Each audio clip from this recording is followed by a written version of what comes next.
साथियों नमस्कार, मैं प्रमोद कुमार आपका स्वागत करता हूं एक और नई वीडियो में। किसान भाइयों, हम सभी किसान भाई अपने धान की फसल में शुरुआत से ही भिन्न भिन्न प्रकार के उर्वरकों का प्रयोग करते हैं जिससे हमारे धान की फसल में अच्छा फुटाव देखने को मिले। ये तो सभी जानते हैं कि जितना अधिक फुटाव होगा उतनी अधिक बालियाँ आएंगी और जितनी अधिक बालियाँ होंगी उतना ही अधिक उत्पादन देखने को मिलेगा। लेकिन मैंने ये देखा है कि बहुत सारे किसान भाई बालियाँ निकलते समय बहुत बड़ी गलती कर बैठते हैं जिससे उनका उत्पादन उतना अच्छा नहीं निकल पाता जितना निकलना चाहिए था। इसलिए आपने देखा होगा बहुत सारी धान की फसल में कुछ इस प्रकार की सफ़ेद और सूखी हुई बालियाँ दिखाई देने लगती हैं जिसका मुख्यतः एक ही कारण होता है धान की फसल में तना छेदक कीट का लगना। और किसान भाइयों, आपने देखा होगा धान की फसल में बालियां सूखने की ये समस्या पिछले 2-3 वर्षों से बहुत ही अधिक दिखाई देने लगी है। इसलिए अधिकांश किसान भाई इसकी रोकथाम के लिए बालियां निकलते समय किसी न किसी कीटनाशक का प्रयोग अवश्य करते हैं। लेकिन उनसे एक बहुत बड़ी गलती यहाँ पर हो जाती है कि या तो वो सस्ते कीटनाशकों का अपने धान की फसल में स्प्रे करते हैं या गलत समय पर कीटनाशक दवाओं का स्प्रे करते हैं, जिस कारण से किसान भाइयों धान की फसल में कुछ इस प्रकार से ही बालियां सूखी हुई दिखाई देती हैं। किसान भाइयों, अगर आप एक बार को सस्ते कीटनाशकों का प्रयोग भी करते हो तब भी ये समस्या इतनी अधिक दिखाई नहीं देगी, लेकिन उसके लिए आपको सही समय पर स्प्रे करनी होगी। तो वो सही समय कौन सा है जिस समय पर धान की फसल में पहली स्प्रे करनी चाहिए जिससे हमारे धान में एक भी बाली सूखी हुई दिखाई नहीं दे। साथ में किसान भाइयों, आपने देखा होगा धान की बालियां पकने के बाद बहुत सारे दाने खाली रह जाते हैं, उनमें चावल ही नहीं बन पाता। तो किसान भाइयों, अगर आप सही समय पर सही कीटनाशक और सही माइक्रोन्यूट्रिएंट्स की स्प्रे करते हो तो आपके धान की फसल में एक भी बाली सूखी हुई दिखाई नहीं देगी और जितने भी दाने धान की बाली में बनेंगे वो पूरी प्रकार से स्वस्थ, मोटे और चमकीले पकेंगे।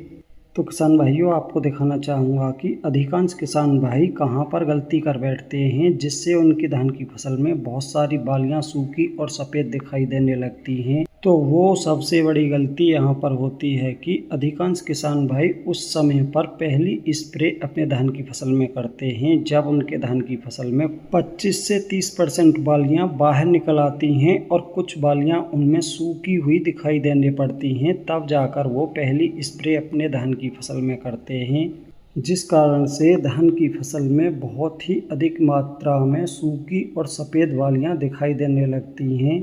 तो किसान भाइयों, अब मैं आपको बताऊंगा कि धान में पहली स्प्रे करने का सही समय कौन सा होता है।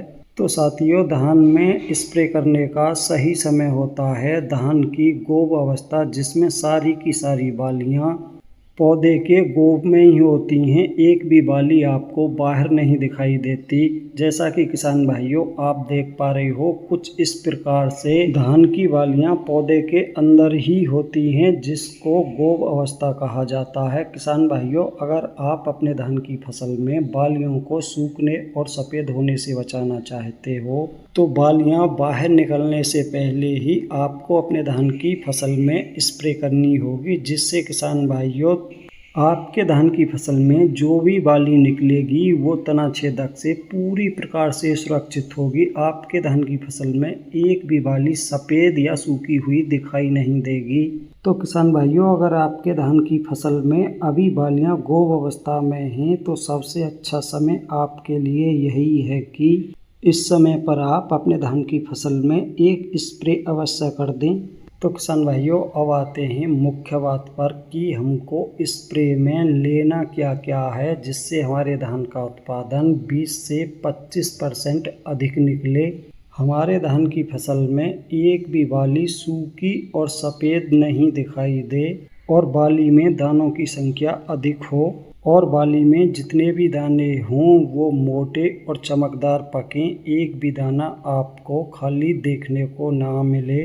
अधिकतर किसान भाई ये नहीं जानते कि किस समय पर NPK 05234 की स्प्रे करनी चाहिए और किस समय पर 0050 की स्प्रे करनी चाहिए, जिससे हमको अपने धान की फसल में 100% फायदा देखने को मिले।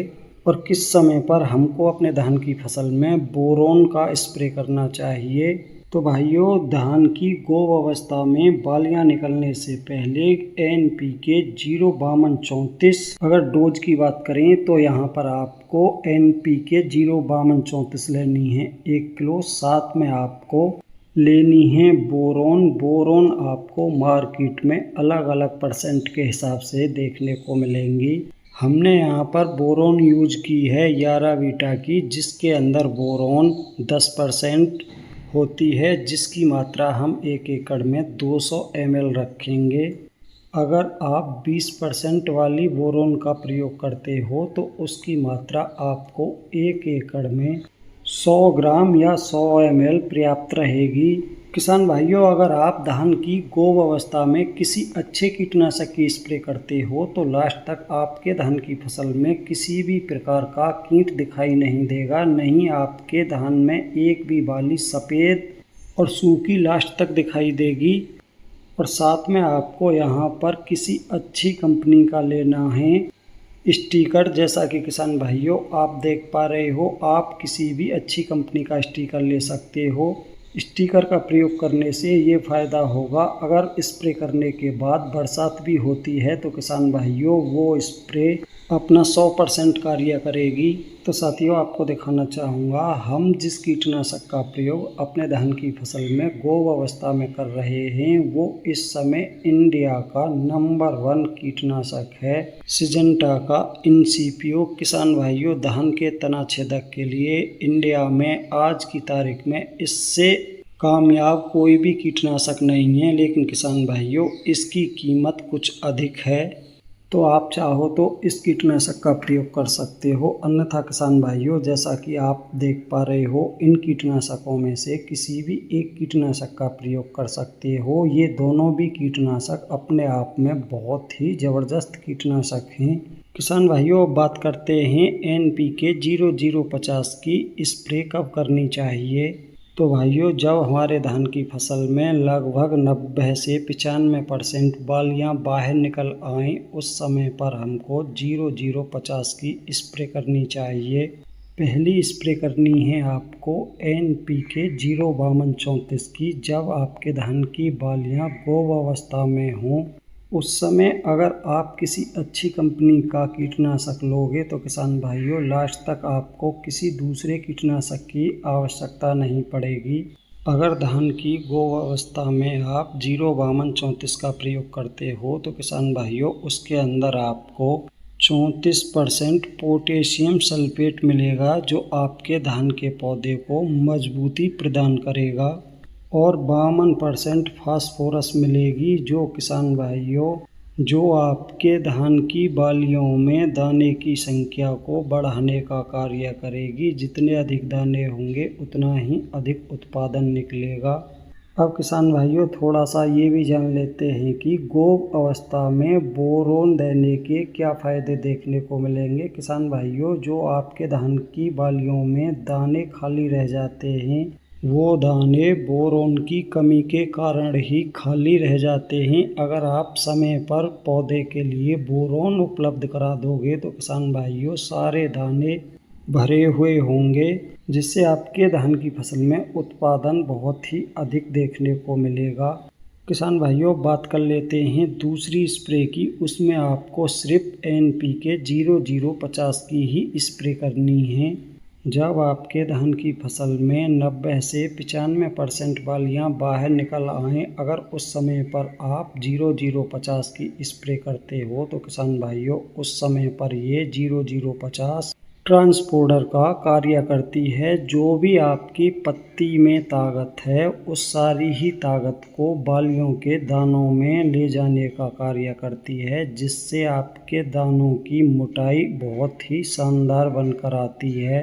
तो किसान भाइयों, आशा करता हूँ कि आपको अच्छी प्रकार से ये बात समझ आ चुकी होगी कि हमको किस समय पर धान में पहली स्प्रे करनी है और किस समय पर हमको धान में दूसरी स्प्रे करनी है, और पहली स्प्रे में हमको क्या क्या देना है और दूसरी स्प्रे में हमको क्या क्या देना है। तो किसान भाइयों, आज की वीडियो में इतना ही था। वीडियो अगर पसंद आई हो तो वीडियो को लाइक करें, दूसरे किसान साथियों के साथ ज़्यादा से ज़्यादा वीडियो को शेयर करें, और जिन भाइयों ने अभी तक चैनल को सब्सक्राइब नहीं किया है कृपया चैनल को सब्सक्राइब करें, साथ में घंटी के बटन को ऑल पर सेलेक्ट कर दें ताकि तब भी मैं कोई नई वीडियो डालूं तो उसका नोटिफिकेशन आप तक पहुंच सके।